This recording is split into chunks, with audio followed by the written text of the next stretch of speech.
Hello again, Internet. This is Angry Mojo Games with another video assembly tutorial. This time, we have one of our buildings for downtown Hexopolis. Now, these set of instructions can be used for our Markham City buildings as well, and most of the buildings that are basically just a straight box. We've got 2 lines for it. We'll likely wind up having more. They're easy to make, and quite frankly, they're very functional. Now, the first thing you want to do with all kits is to clean along the edges with some rubbing alcohol and a rag in order to remove any soot or charring that may be popping up.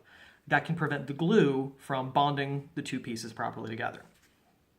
Now, this is a very simple build, but there are a couple different ways you can go about it. I'm going to show you the way we do things, which tends to go very quickly. Now, the first thing you're going to want is your 4 walls.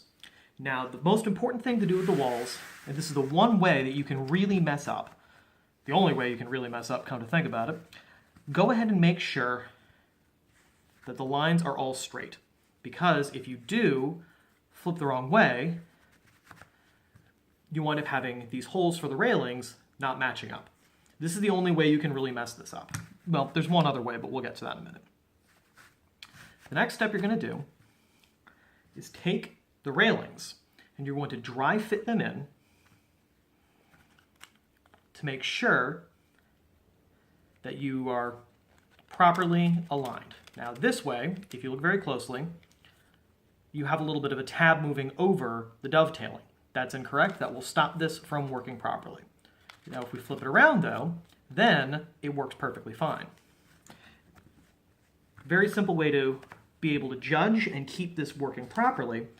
One side will likely have charring and scoring. One side will be clean. Go ahead and just make sure that they are all facing in the same direction once you dry fit the pieces together. Dry fitting is usually a good policy whenever you're doing a terrain kit, as you'll make sure that you have some good tight connections. There are some variances that can happen in manufacturing, and this will help prevent that from becoming a problem.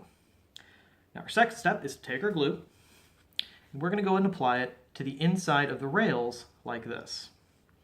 Just right there. And right there.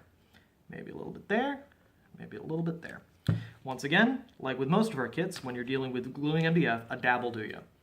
Now once I have that, I take it and put it upside down and give it time for the glue to dry.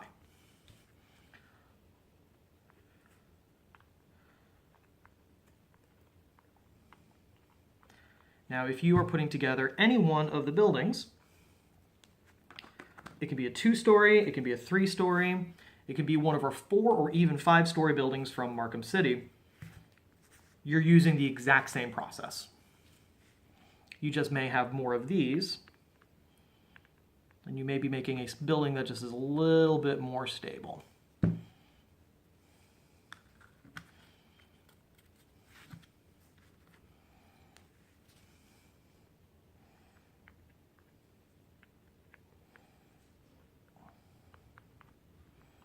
Always remember, less is more. All right, so now while these are drying, we're going to go and move on to a different piece of the building, the roof. Now we have crenellation for the roof. 2 pieces have tabs on the side. 2 pieces do not. Now the only important thing for this is to make sure that the pieces with tabs go opposite of the pieces with tabs. The pieces without go opposite the pieces without.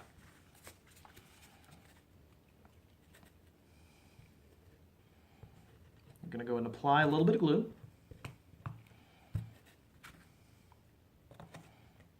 Put that on. Should fit nicely. Now there is a consideration. If you want your floors to be accessible on the inside of the building, make sure after you're done with this step that you scrape off any sort of excess glue that may be building up on the bottom. If you need a good way to do that, you can just take the interior floor you have, move it along like that, and then pull the rest off with your finger. We use wood glues, which is a type of PVA. It's non-toxic, it's not going to go and hurt your fingers, and you can work it with your hands if you need to.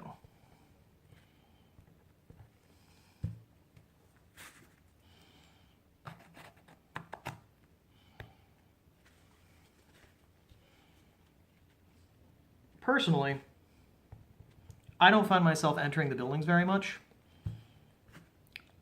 as it is a little bit difficult for me to get my meat hunks into those interior floors, even with a removable back wall. But a lot of people like it. And quite frankly, I'm not the boss of you. Doesn't matter how I like my terrain, how you like your terrain is what matters. So there we have the roof. Once again, we're going to have to give it a little bit of time to dry. In the meantime, I'm going to set this, put it aside, and I'm going to return to these walls. Now, putting together these walls may seem a little bit tricky at first, but in reality, it does wind up being pretty much easy as pie. Like with most, we're going to go ahead and put some glue on all the dovetailing. If you wind up putting a little bit too much, that's not a problem. This is an instance where a little bit more can wind up helping you. Now, if you want one of your walls to be removable, just don't put any glue on that wall.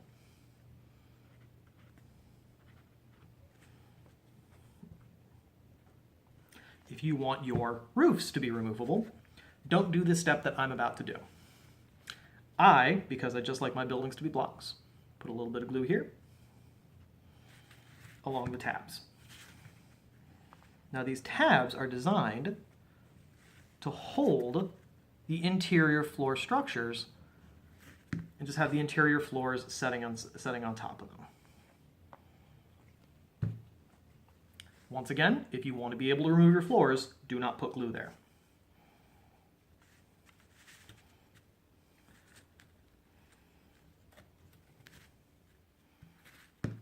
Next, we go ahead and take this. If you're having removable stuff, still put the interior floor in like this, and it'll use as a guide to keep your buildings straight and assemble quickly. Sometimes that happens. Fortunately, glue is wet. May take a little bit of working to go ahead and get this done right.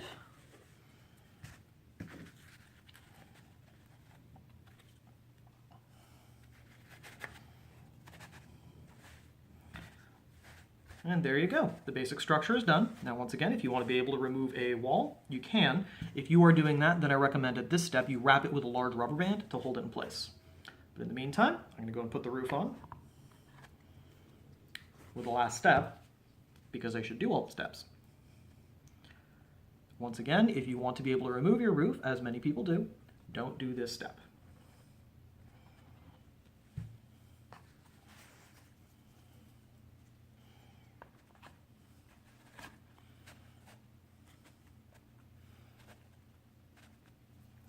Now finally, each Hexopolis building and each Markham City building does come with some doors. I want to make sure it's going the right direction. I'm going to go ahead and just put a dab of glue on the back. And I'm going to put it facing the proper direction wherever I want that door. Dab will do you. Dry, whenever you're gluing flat MDF to flat MDF, less is more. And now what we have left is a very simple, straightforward, 6-inch wide, 2-story building for downtown Hexopolis, perfect for your Infinity games, or if you're playing Markham City, perfect for your Batman games. So that is how to assemble our box buildings. Thank you very much for watching, and please check out our website at www.angrymojogames.com. Thanks for tuning in, and happy gaming!